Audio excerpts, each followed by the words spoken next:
Hello friends, मैं प्रोडोजी class से। और जैसे कि आप लोगों को पता है कि हमारी एक बेसिक मैथमेटिक्स की सीरीज चल रही है इस चैनल पे प्रोडोजी क्लासेस के ऊपर।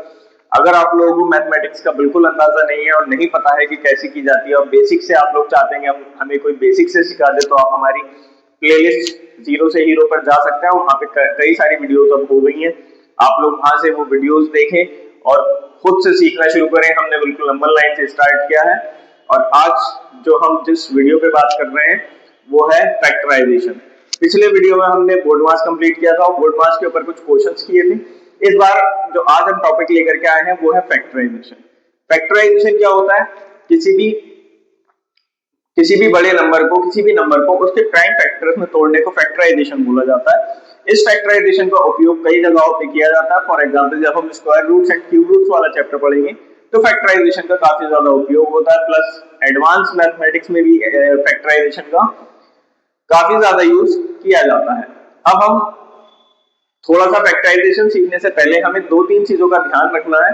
वो दो तीन चीजों पे हम लोग पहले डिस्कस करेंगे, उसके बाद हम लोग फैक्टराइजेशन पर जाएंगे। वो दो तीन चीजें क्या है? जैसे फॉर एग्जांपल हमें सीखना होगा कि प्राइम नंबर्स क्या होते हैं। सेकंड थिंग, हमें पता होना चाहिए कि शॉर्ट डिवीजन कैसे होती है, या फिर डिवीजन की एक ट्रिक होती है जो शॉर्ट फॉर्म में डिवीजन हम लोग कर लेते हैं फ्रैक्शंस का यूज करके, तो वो हमें देखना होगा। तीसरा है, हमें डिविजिबिलिटी टेस्ट के बारे में थोड़ा सा जानना होगा कि डिविजिबिलिटी टेस्ट क्या होता है। ये तीन चीजें जब हमें सीखने को आ जाएंगी, जब हमें पता चल जाएगा, तो हम लोग आगे फिर फैक्टराइजेशन की तरफ बढ़ेंगे। इससे पहले हम लोग स्टार्ट करें तो मैं आपको बताना चाहता हूं कि इससे पहले हमने बोर्ड मास वाला एक टॉपिक क्लियर किया है, वी बोर्ड मास क्लियर किया है, नंबर लाइन वाले क्लियर किए हैं। तो अगर आप लोगों ने वो वीडियोस ना देखी हो तो वो वीडियोस जा करके देखें, कॉपी पेन लें, नोट्स बनाएं और उन नोट्स को ज्यादा से ज्यादा रिवाइज करें, ज्यादा से ज्यादा क्वेश्चंस की प्रैक्टिस करें, ताकि आपका जो प्रैक्टिस है वो बनी रहे मैथमेटिक्स पे। और आज हम लोग फैक्टराइजेशन करेंगे, तो अपनी कॉपीज खोल लें और उसके ऊपर टॉपिक डाल लें फैक्टराइजेशन। तो जैसा कि मैंने आप लोगों को बताया था कि फैक्टराइजेशन से पहले आपको एक बहुत जरूरी चीज जाननी है या जरूरी डेफिनेशन जाननी है, जिसको बोला जाता है प्राइम नंबर्स। प्राइम नंबर्स कौन से नंबर्स होते हैं? प्राइम नंबर्स वो नंबर्स होते हैं जो सिर्फ वन की टेबल में आते हैं और अपनी टेबल में आते हैं। या फिर मैं दूसरी बात कहूं तो प्राइम नंबर्स वो नंबर्स होते हैं जो वन से डिवाइड हो सकते हैं और अपने आप से डिवाइड हो सकते हैं। बाकी उनका और कोई भी नंबर उनको डिवाइड नहीं कर सकता। वन से सारे नंबर डिवाइड होते हैं, वन से लेके इन्फिनिटी तक, पॉजिटिव हो या नेगेटिव नंबर हो, वन से हर नंबर डिवाइड हो सकता है। प्लस उसके साथ साथ वो सिर्फ अपनी ही टेबल में आने चाहिए और किसी की टेबल में वो प्रेजेंट नहीं होने चाहिए। फॉर एग्जाम्पल मैं क्या कहना चाहता हूँ, मैं आपको एग्जाम्पल के साथ समझाता हूँ। प्राइम नंबर वन की टेबल में सारे नंबर आते हैं। फॉर एग्जाम्पल मैंने लिया एग्जाम्पल टू। टू किस किस की टेबल में आता है? टू दो नंबर्स की टेबल में आता है। एक तो वन की टेबल में तो आता ही आता है, और एक सिर्फ और सिर्फ टू है ऐसा, यानी खुद ही है ये। Two one the two, two one और टू। तो ये जो है टू की टेबल में आया ये टू, और वन की टेबल में तो आता ही आता है। वन की मल्टीप्लाई जब मैं टू से करूंगा, वन टू और टू, तो ये टू जो है ये वन की टेबल में आया और टू टू की टेबल में आया। तो टू एक प्राइम नंबर है। थ्री थ्री देख लेते हैं, थ्री किस किसकी टेबल में आता है? थ्री सिर्फ दो नंबर्स के टेबल में आता है। एक तो वन, वन होना चाहिए, वन कंपलसरी है, वन होना चाहिए, और एक अपना अपने आप थ्री, और किसी टेबल में थ्री नहीं आता, तो ये भी एक प्राइम नंबर है। फोर देख लेते हैं, फोर, क्या फोर एक प्राइम नंबर है? फोर एक तो वन की टेबल में आता है, क्लियर है, एक अपनी टेबल में आता है, क्लियर है, प्लस एक के फोर्थ टू की टेबल में भी आता है। तो प्राइम नंबर्स की डेफिनेशन के अनुसार कौन से प्राइम नंबर होंगे? जो वन की टेबल में आते हैं और जो खुद से डिविजिबल होते हैं, यानी खुद की टेबल में आते हैं।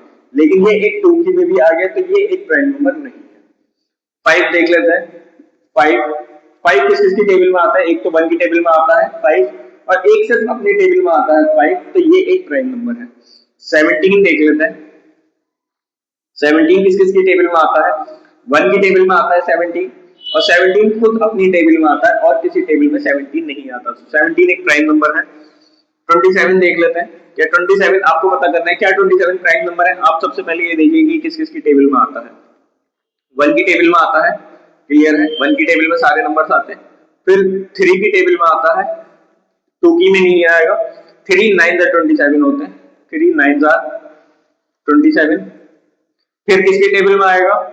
4 की में नहीं आएगा, 5 की में नहीं आएगा, 6 की में नहीं आएगा, 7 की में नहीं आएगा, 8 की में नहीं आएगा, 9 की में आएगा। 9 की में आएगा कैसे? 9 3 27, 10 की में नहीं आएगा, 11 नहीं, 12 नहीं, 13 नहीं, 14 नहीं, 15 नहीं, 16 नहीं, और उसके बाद किसी की टेबल में नहीं आएगा, ये आएगा फिर 27 की टेबल में। 27 1 is 27। ठीक है, तो प्राइम नंबर की डेफिनेशन के अनुसार केवल 1 की टेबल में आना चाहिए वो नंबर, और अपनी खुद की टेबल में आना चाहिए। 1 की में आया, अपनी खुद की में आया, लेकिन साथ में 2 नंबर्स की टेबल में और आ गया, तो ये एक प्राइम नंबर नहीं है।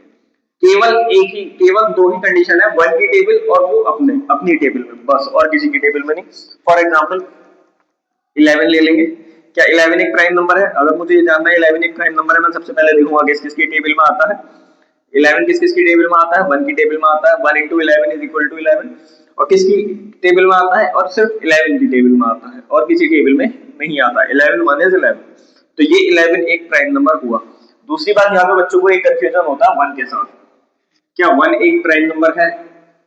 क्या 1 एक प्राइम नंबर है? हम सबसे पहले यही चेक करेंगे कि किस किस की टेबल में आता है।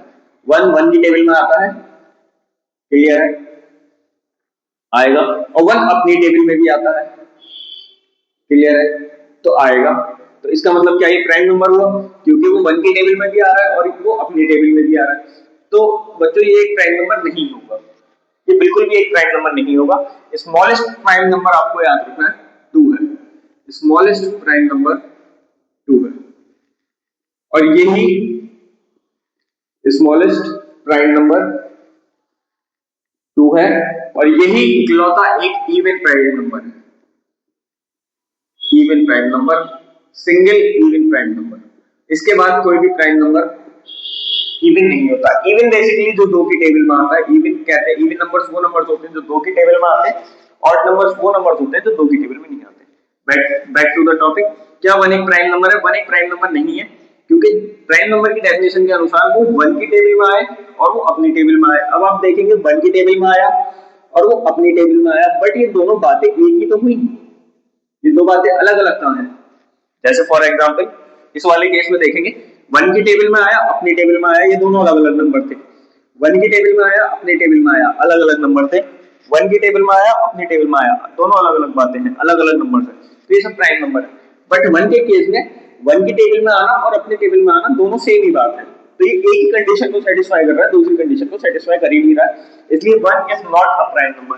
तो पहला प्राइम नंबर जो है वो 2 होता है। आप लोग प्रैक्टिस कीजिए, प्राइम नंबर को कोई भी नंबर लिखिए और देखिए कि वो कौन सी टेबल में आता है। 100 तक तो आपको प्राइम नंबर याद होने चाहिए कि कौन सा नंबर प्राइम है, कौन सा नंबर प्राइम नहीं है।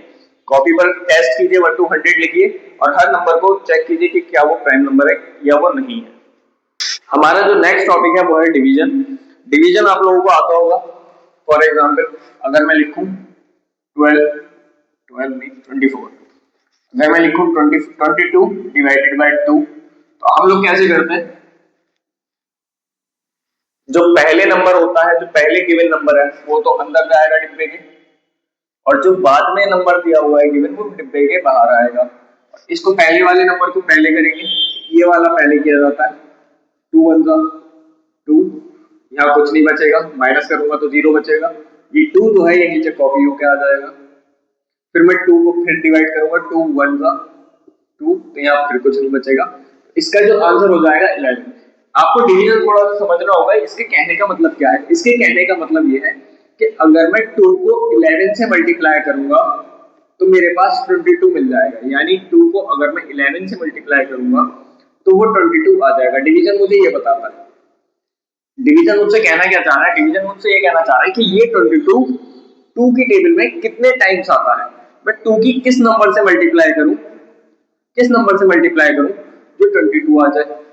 वो डिवीजन से सॉल्व किया जाता है कि भाई 11 से मल्टीप्लाई करो, जब मैं 11 से 2 की मल्टीप्लाई करूंगा तो 22 आएगा। ये बात समझनी आपको बहुत जरूरी है कि डिवीजन एक्चुअली में निकाल के क्या देता है। डिवीजन मुझे किसी भी टेबल का ये वाला नंबर निकाल के देता है।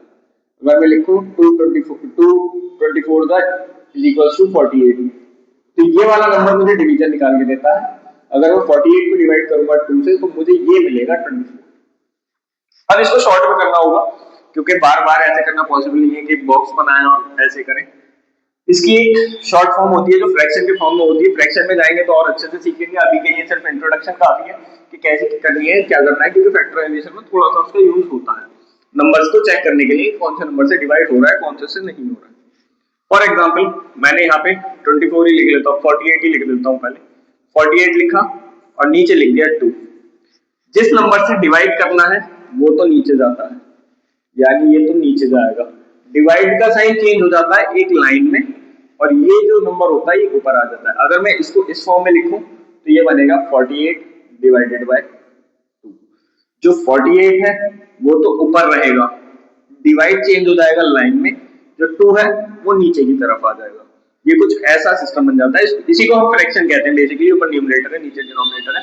जब हम फ्रैक्शन करेंगे तब हम अगले टॉपिक में सीखेंगे कि क्या है फ्रैक्शन, क्यों है ये, कैसे होती है, जो भी है। अभी के लिए हाल फिलहाल हमें इसको डिवीजन करना है शॉर्ट। तो सबसे पहले आपने देखा था सबसे पहले कौन सा नंबर लिया जाता है, ये वाला नंबर लिया जाता है। इसमें भी आपको ध्यान रखना है, सबसे पहले हम ये वाला नंबर लेंगे और हम इसमें देखेंगे कि 2 से कट करते समय कि 2 की टेबल में ये नंबर 4 जो है कितने टाइम्स आ रहा है। 2 की टेबल में ये 4 कितने टाइम्स आ रहा है, तो हमें पता है 2 की मल्टीप्लाई जब मैं 2 से करता हूं तो 4 आता है, यानी 2 टाइम्स आ रहा है।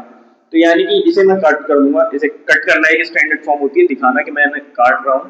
तो 2 से तो गया 4, 4 खत्म हो गया। 4 जब खत्म हो गया पूरा का पूरा तो ये हट गया, अब बचा 8।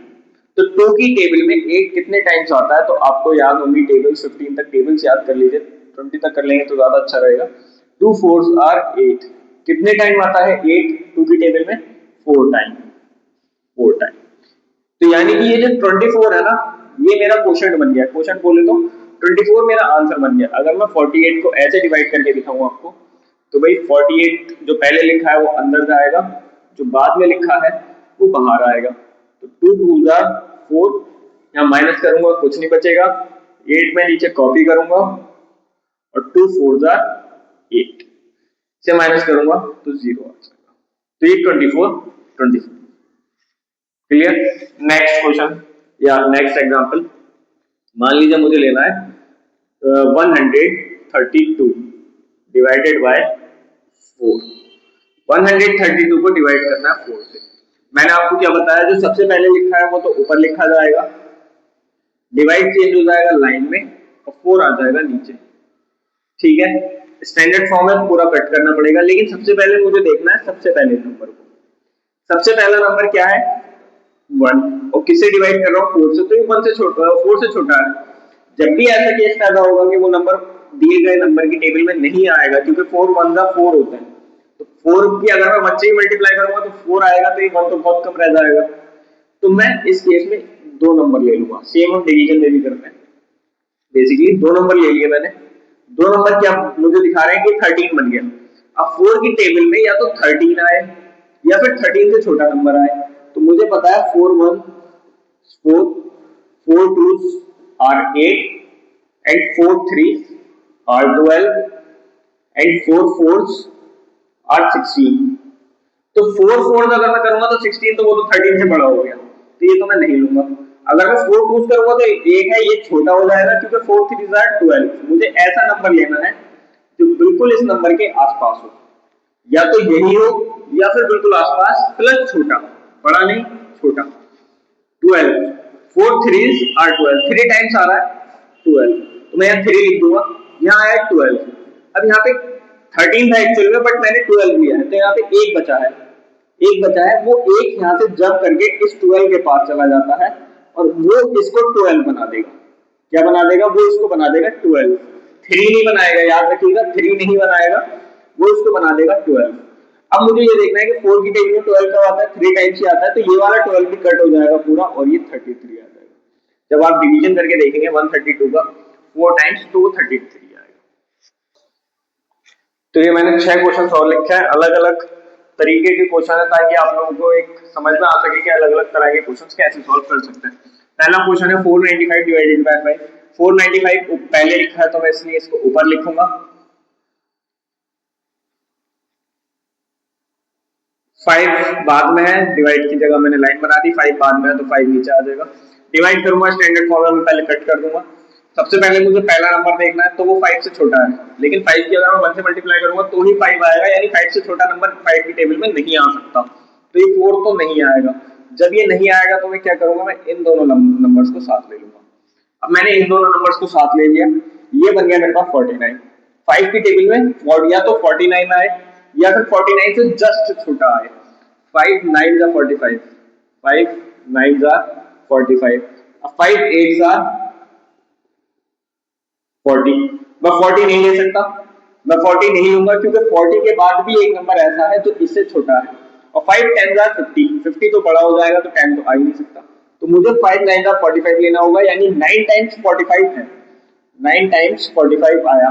अब जब यहाँ 49 था और मैंने लिया है 45, तो 49 में से जब मैं 45 माइनस करूंगा तो यहाँ पे 4 अभी मेरे पास बचा हुआ है, वो 4 निकलेगा 49 में से और वो 5 के पास पहुंच जाएगा और वो मिलकर के बना देगा 45। 9 नहीं बनाएगा, मैं बार बार कह रहा हूँ एडिशन नहीं करना है, ये दोनों अलग अलग नंबर बनेंगे, 4 और 5, तो ये 45 बन जाएगा। फिर 5 की टेबल में फिर 45 कब आता है, 9 टाइम्स, तो मेरे पास आंसर हो जाएगा 99। Question number 2, 892 divided by 2। 892 पहले है तो मैंने ऊपर लिखा, डिवाइड की जगह लाइन बना दी और 2 नीचे आया। मैं सबसे पहला नंबर देखूंगा, 8 है, 2 से बड़ा है, तो सबसे पहले इसे ही सॉल्व किया जाएगा, दोनों को हम पहले कट कर देंगे। तो 2 की टेबल में 8 कब आता है, 2 की टेबल में 4 टाइम्स 8 आता है, 2 4 जार 8, तो यहाँ तो 4 आ गया, ये पूरा खत्म हो गया, चला गया, यहाँ से कोई नंबर नहीं बचा, ये गया। अब हमें अगला नंबर देखना है 9। 9 2 की टेबल में कब आता है, 9 2 की टेबल में नहीं आता है। 9 जब 2 की टेबल में नहीं आता है तो 9 से एकदम छोटा नंबर कोई 2 की टेबल में आता है, बिल्कुल आता है, 2 4 टाइम्स 8 होते हैं, बिल्कुल छोटा है इससे, क्योंकि इससे अगर मैं आगे लेके जाऊंगा तो वो 10 हो जाएगा जो कि 9 से बड़ा हो जाएगा, तो मुझे ये वाला नंबर पिक करना पड़ेगा। 8, अब 8 कितनी बार आता है, 4 टाइम्स आता है, तो ये भी 4 टाइम्स खत्म हो गया। लेकिन यहाँ पे 9 था, मैंने 8 लिया है तो 1 बचा हुआ है, वो 1 यहाँ से निकलेगा और वो 12 के पास जाएगा, तो ये 12 बन जाएगा, 2 के पास जाएगा तो वो 12 बन जाएगा। अब 2 की टेबल में 12 कब आता है, 2 6 टाइम्स 12 होता है, तो 2 6, तो 446 इसका आंसर होगा। ये शॉर्ट फॉर्म है, मतलब शॉर्ट ट्रिक है डिवीजन करने की। 303 एक अलग टाइप का क्वेश्चन, 303 ऊपर लिखेंगे डिवाइड की तरह लाइन, 3 नीचे आ जाएगा, कट करेंगे, स्टैंडर्ड फॉर्म है, काट देंगे। 3 की टेबल में पहले नंबर देखेंगे, सबसे पहला नंबर 3 की टेबल में 3 कब आएगा, एक टाइम, एक टाइम 3 आ गया। अब यहाँ पे मैं, अब ये पूरा खत्म है, कुछ नहीं बचा है, 3 1 3 1 3 होता है तो कुछ नहीं बचा, अगला नंबर मेरे पास 0 गिवन है। अब क्या हो जब मेरे पास 0 गिवन हो, 0 बच्चों आप लोगों को पता है कि 0 कुछ नहीं होता है, पर जब भी आपके पास 0 आ जाए आपको कुछ नहीं करना है, आपको वो 0 ऊपर लगा देना है, वो 0 ऊपर लग जाएगा। अब अगला नंबर क्या है, 3, तो 3 की टेबल में 3 कितनी बार आता है, 1 टाइम, इसका आंसर हो जाएगा 101। लेकिन एक और मैं आपको यहीं पे बात बता दूं कि अगर एक और आपके पास क्वेश्चन होता, से 302 डिवाइडेड बाय 2, इन दोनों क्वेश्चन में आप डिफरेंस समझना थोड़ा सा, जो पहले लिखा है उसको ऊपर लिखा, जो डिवाइड है उसकी लाइन, और 2 नीचे आ गया। स्टैंडर्ड फॉर्म में पहले कट करूंगा। 2 की टेबल में सबसे पहला नंबर क्या है, 3, या तो 2 की टेबल में 3 आए या 3 से जस्ट छोटा है, तो मुझे पता है 2 1 is 2 होता है, 3 तो आता ही नहीं है, तो यहाँ पे 1 आएगा, और मैंने कितना लिया है, 2, 2 1 सा 2, तो 2 है यहाँ, बट यहाँ पे 3 लिखा हुआ है, मैंने 2 लिया है, तो यानी 1 बच गया, मेरे पास जो 1 बचा वो कूद करके 10 के पास पहुंच जाएगा। अब जब वो 10 के पास पहुंचा, जो यहाँ से 1 बचा था, तो वो वो 0 के पास पहुंच जाएगा। अब जो यहाँ से 1 कूद करके इधर पहुंचा, उसने इस 0 को 10 बना दिया। अब इस केस में 0 ऊपर कॉपी नहीं होगा, यहाँ पे कॉपी इसलिए ऊपर हो गया था क्योंकि जब मैंने इस पहली डिजिट को कट किया था तो यहाँ से कुछ बच के 0 के पास नहीं पहुंचा था, यहाँ ये 3 डिजिट पूरी पूरी कट हो गई थी। बट यहाँ पे मैं देख रहा हूँ कि जब मैं इसको 3 को कट कर रहा हूँ तो 2 1 is 2 होता है, तो यहाँ पे 1 बच रहा है, जो 1 बच के 0 के पास पहुंच रहा है और वो 0 को 10 बना दे रहा है, तो इस केस में 0 ऊपर कॉपी नहीं हो पाएगा, ये 10 बन गया है। तो 2 की टेबल में या तो 10 आता हो या फिर 10 से छोटा नंबर आता हो, तो हमें पता है 2 5 10 होते हैं, तो ये 5 टाइम्स हो जाएगा और ये 10 पूरा कट गया, और यहाँ तक अब पूरा खत्म हो चुका है, 2 अकेला बचा है, 2 के पास कुछ नहीं आएगा इधर से बच के क्योंकि वो पूरा खत्म हो गया था, तो 2 1 is 2 होता है, तो इसका आंसर मेरे पास 151 हो जाएगा। उम्मीद करता हूं कि आप लोग समझ पाए होंगे कि डिफरेंस क्या है। अगर आप लोग नहीं समझ पाए तो थोड़ा सा एक बार रिवाइंड कीजिए वीडियो को, दोबारा देखने की कोशिश कीजिएगा। अगला क्वेश्चन 864, ये भी अच्छा क्वेश्चन है, बच्चे बहुत ज्यादा कंफ्यूज होते हैं, इसको भी आपको थोड़ा सा ध्यान देना है। 864 को डिवाइड करना है 8 से। मैंने फॉर्म बना लिए, स्टैंडर्ड फॉर्म में पहले काट दूंगा।